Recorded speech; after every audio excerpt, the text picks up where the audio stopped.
Hi friends, welcome to my channel. మీరు మొదటిసారిగా నా వీడియోస్ చూస్తున్నట్లయితే తప్పకుండా లైక్ చేయండి, షేర్ చేయండి, సబ్స్క్రైబ్ చేయండి.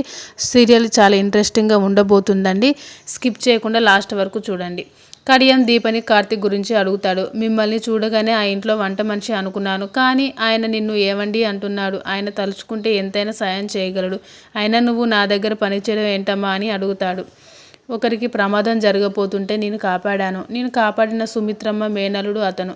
కొన్ని రోజులు వాళ్ళు ఇంట్లో ఉండాల్సి వస్తుందని చెప్తుంది.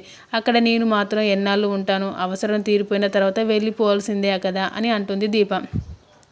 మళ్ళీ వెళ్ళిపోతావా అని కడియం అంటే, లేదు, నా కూతుర్ని చదివించుకోవాలి, చాలా బాధ్యతలు ఉన్నాయి, అప్పటి వరకు ఎక్కడికి వెళ్ళానని అంటాడు. నరసింహ దీప వచ్చి ఏం గొడవ పెడుతుందోనని భయంగా ఉందని అంటాడు. అనసూయ శోభ మీద పెత్తనం చేయాలని చూస్తుంది. నిన్న ఇంట్లో ఉంచుకుంది నా మీద పెత్తనం చేయడానికి, మేపడానికి కాదు. దీపని వదిలించుకోవడానికి ముందు దాన్ని వదిలించుకొని ఆ తర్వాత నిన్ను రోడ్డు మీద నీ కొడుకుతో కొట్టించి మరీ గెంటేస్తానని శోభ మనసులో అనుకుంటుంది. నువ్వు నా మొదటి కోడలు అయితే ఎంత బాగుండేదేనో అనసూయ అంటుంది. మొదటి కోడలు రెండో కోడలు ఏంటి, ఉన్న ఒక్క కోడల్ని నేనే అని శోభ నోటికి పని చెప్తుంది. దీప ఇక్కడే ఉంటే కూతుర్ని ఇంటికి తీసుకొచ్చి గొడవ చేస్తుంది. అత్త అన్న మాట నలుగురు అనకముందే ఏదో ఒకటి జరగాలి. విడాకులు తీసుకుంటావో లేదంటే దూరంగా తరిమేస్తావో నీ ఇష్టం.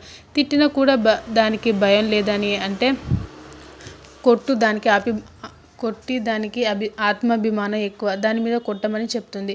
మనం పొమ్మంటే అది పోయింది, దాని బతుకు ఏదో అది బతుకుతుందని అనసూయ అంటుంది. శోభ మాత్రం అసలు తగ్గదు. నువ్వు ఏదైనా చేస్తావా లేదంటే మా అమ్మని రమ్మని చెప్తాను, రానివ్వు, వస్తే ఏమవుతుందని అనసూయ అంటుంది. మా అత్త నాంచారి వస్తే పొయ్యిలో నిప్పులు ఒడిలో పోసుకున్నట్లే అని అంటుంది. దీప జోలికి వెళ్ళకు, ఆ ఇంట్లో పెద్ద ఆవిడ తనని కూతురిలా చూసుకుంటుంది, నీ మీద పోలీస్ కేసు పెడతానని అన్నదట అని అనసూయ చెప్తుంది. దీప ఆ ఇంట్లోనే ఉంటే రెచ్చగొట్టే పోలీస్ కేసు పెట్టిస్తారు. నువ్వు వెళ్ళి మాట్లాడి అది ఆ ఇంట్లో ఉండకుండా చేయమని చెప్తుంది. అది రెచ్చగొట్టిందని దీప దగ్గరకు వెళ్ళకు, అది సామాన్యురాలు కాదు, సాధ్యమైనంత వరకు దానికి దూరంగా ఉండమని అనసూయ కొడుక్కి సలహా ఇస్తుంది. శౌర్య, మన బ్యాగులో నెక్లెస్ మనకి ఇచ్చారా అని అడుగుతుంది. మీరు ఇద్దరు బయటకు వెళ్ళారు కదా నానమ్మ, ఏది ఎందుకు రాలేదని శౌర్య అడుగుతుంది. అనసూయ మాటలు గుర్తు చేసుకుంటుంది. సుమిత్ర దీప దగ్గరకు వస్తుంది. నానమ్మ ఊరు వెళ్ళిపోయిందని దీప అబద్ధం చెప్తుంది.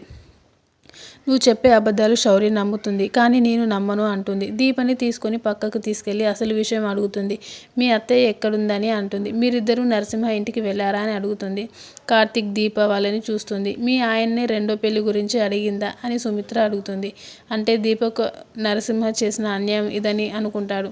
అందాకే దీప వాడిని వదిలేసింది. వాడే తండ్రి అని కూతురికి ఎప్పటికీ తెలియకూడదని అనుకుంటుంది.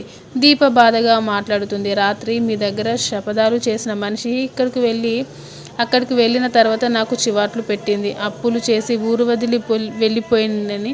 కొడుకుది ఏ తప్పు లేదట, తప్పంతా నాదేనట. చివరకు తన కొడుకు రెండో పెళ్లి కూడా సమర్థించుకొని చెప్తుంది. నీకు నీ కూతురి మాకు ఏ సంబంధం లేదని చెప్పింది. నేను భర్త వదిలేసిన ఆడదాన్ని కాదు, అత్త వదిలేసిన ఆడదాన్ని కూడా. వాళ్ళకు నా కూతురు అవసరం లేదు. ఎలా బతుకుతారో పోయి బతకండి అంది. ఇప్పుడు మా అత్తయ్యకు ఆ రెండో ఆవిడ కోడలు అట.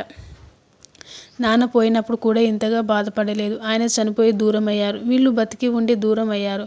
ఇప్పుడు నేను నిజంగానే అనాథని అయ్యాను. అలా అని నేను ఏడుస్తూ కూర్చోను. నాకు ఎవరూ లేకపోవచ్చు, కానీ నాకు నా కూతురు ఉంది, నేనున్నాను. నా ఆకలి కష్టాలు కన్నీళ్ళు తెలియనివ్వను. అందుకే నేను ఒక హోటల్లో చేరాను. ఇక నా దగ్గర పోగొట్టుకోవడానికి ఏం మిగలేదు. నా ప్రాణాలు ఒకటే, అది నా కూతురు. అందుకే అది నాన్నమ్మ గురించి అడిగితే ఏదో ఒక అబద్ధం చెప్తున్నాను. దీప మాటలన్నీ కార్తీక్ వింటాడు. నీకు జరిగిన దానికి వాళ్లకు బుద్ధి చెప్పాల్సింది, పోలీస్ కేసు పెట్టి 4 తన్నించాల్సింది అని సుమిత్ర అంటుంది.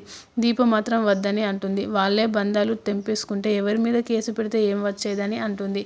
నేను ఎవరి జోలికి వెళ్ళనని అనుకోవడం లేదని దీప చెప్తుంది. నీ తండ్రి బతికి ఉంటే నీకు ఈ కష్టం వచ్చేదే కాదని సుమిత్ర అంటుంది. నీ కూతురికి నువ్వు ఉన్నావు, నీకు నేనున్నాను. నేను ఉండగా నువ్వు ఎప్పటికీ అనాథవి కావు. నువ్వు ఎక్కడ పని చేయాల్సినా నేను చూసుకుంటానని అంటుంది. వద్దు, ఉండడానికి ఇల్లు ఇచ్చారు, తిండి పెడుతున్నారు, చాలు. ఏ బంధం లేకపోయినా నన్ను చూసుకుంటున్నారని దీప చెప్తుంది. బంధం లేదని నువ్వు అనుకుంటున్నావు, కానీ నువ్వు బాధపడితే నా సొంత మనిషికి బాధ కలిగినట్టు అనిపిస్తుంది.